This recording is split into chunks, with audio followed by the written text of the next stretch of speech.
పాపారావు గారు, యుద్ధం మొదలైనప్పుడు కేవలం పెట్రోలియం ఉత్పత్తులు కొంత గ్యాస్ ఎఫెక్ట్ అయ్యే అవకాశం ఉంది.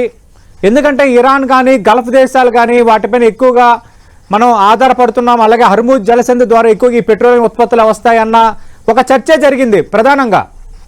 కానీ ఇప్పుడు రాను రాను అదేదో విస్తరిస్తుంది అన్నట్టుగా మొత్తం ఒక్కొక్క రంగానికి సంబంధించి ఇప్పటికే సిమెంట్ ధరలు పెరిగాయి. ఈరోజు మన పత్రికల్లో చూసాం ఫార్మా ధరలు భారీ సంఖ్యలో పెరగబోతున్నాయి. మార్కెట్లు కుదేలవుతున్న పరిస్థితి కనిపిస్తోంది. అలాగే దాదాపు అన్ని రంగాలు ఎఫెక్ట్ అయ్యే వాతావరణం. ఎందుకంటే కమర్షియల్ డీజిల్ 109 రూపీస్ నుంచి 138కి పెరిగిన సందర్భం మనం చూస్తున్నాం. అలాగే ఏవియేషన్ పెట్రోల్ పెరిగిపోయింది. దీని ఇంపాక్ట్ నిత్యావసర ధరలపైన స్పెసిఫిక్గా కనిపిస్తోంది. అంటే లార్జర్ సెన్స్లో ఇంకా ఒక ముప్పు పొంచి ఉంది అనే కంటే ముప్పు విస్తరిస్తుందని అనుకోవాలా?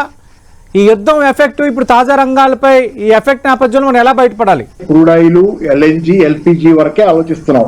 ఇమీడియట్ ఎఫెక్ట్ కాకుండా చాలా ఎందుకంటే క్రూడ్ ఆయిల్ మనకి సంబంధించినంత వరకు 56% హోర్ముజ్ జలసంధి ఏదైతే మూసివేయబడిందో దాని నుంచి 60% ఎల్ఎన్జి ఆ జలసంధి నుంచి 90% ఎల్పిజి దాని నుంచి వస్తుంది. కాబట్టి ఆగిపోయింది అనే ఆందోళన ఈ రోజు ఆ సమస్యలు ఎల్ఎన్జి అయితే ముఖ్యంగా చాలా పెద్ద ఎత్తున సమస్య ఉన్నటువంటి విషయం ఇవన్నీ కనపడుతున్నాయి. దాంతో పాటుగా మనకి కనపడని చాలా ఉన్నాయి దీని వెనకాల.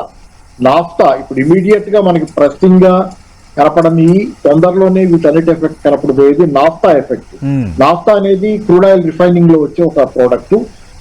అది అలాగే ఏటీఎఫ్, ఏవియేషన్ టర్బైన్ ఫ్యూయల్, దాని గురించి చర్చలు ఆల్రెడీ జరుగుతున్నాయి. దాని ధర పెంచడం కానీ అలాగే గ్యాసోలిన్. దీంతో పాటుగా మనకు కనపడేది హీలియం గ్యాస్ ఎఫెక్ట్ కనపడుతుంది సార్. హీలియం అనేది 1/3 ఆఫ్ హీలియం గ్యాస్ ఉత్పత్తి అయ్యేది గల్ఫ్ లో. ఈ హీలియం అనేది పెద్ద కూలింగ్ ఏజెంట్. హీలియం గ్యాస్ అనేది చాలా వేగంగా అన్ని మెటీరియల్స్ కంటే కూడా వేగంగా కూలింగ్ చేస్తుంది. అందుకని సెమీ కండక్టర్ ఇండస్ట్రీలో చాలా ఇంపార్టెంట్. భారతదేశం సెమీ కండక్టర్స్ లో ముందుకెళ్ళాలి అనేది ఈ మధ్యకాలంలో మోడీ గారు వీళ్ళంతా ప్రణాళిక రూపొందిస్తున్నారు. దానిలో హీలియం లేకపోతే కూలింగ్ అనేది ఉండదు. సెమీ కండక్టర్ ఇండస్ట్రీ సాధ్యం కాదు.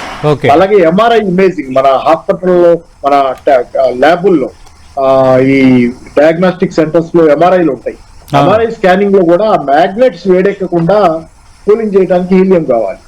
అది కూడా స్కేర్సిటీ వచ్చే ప్రమాదం ఉంది. అది మిడిల్ ఈస్ట్ నుంచి 1/3 వస్తుంది. అలాగే మిథనాల్ కూడా మనకి గల్ఫ్ నుంచే 30% వస్తుంది. మిథనాల్ ప్లాస్టిక్స్ తయారీలో, పెయింట్స్ తయారీలో, ఫ్యూయల్స్ తయారీలో ఇది కీలకం. ఇది మనకి చాలా అవసరమైంది. దాని కొరత వచ్చేది. అలాగే సల్ఫర్ ఎక్స్పోర్ట్స్ 45% గల్ఫ్ నుంచి వస్తాయి. సల్ఫర్ ఎక్స్పోర్ట్ కనుక ఆగిపోతే ఫెర్టిలైజర్ ఉత్పత్తి ఆగుద్ది.